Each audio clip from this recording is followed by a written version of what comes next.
Hello madam, এই নিন।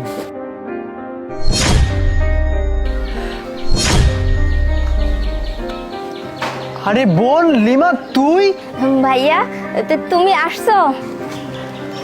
বোন, তোর এই অবস্থা কেন? কি করব ভাইয়া, কপালে যদি থাকে লেখা তাহলে তো রাস্তায় ময়লা করেই খেতে হবে, তাই না?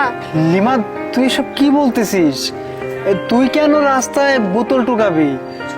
আর তোর এই অবস্থা। আচ্ছা, বাবা মা কোথায়? ভাইয়া বাবা মার কথা আর কি বলবো, 2 মাস আগে না গাড়ি অ্যাক্সিডেন্টে বাবা আর মা দুজনেই মারা যায়।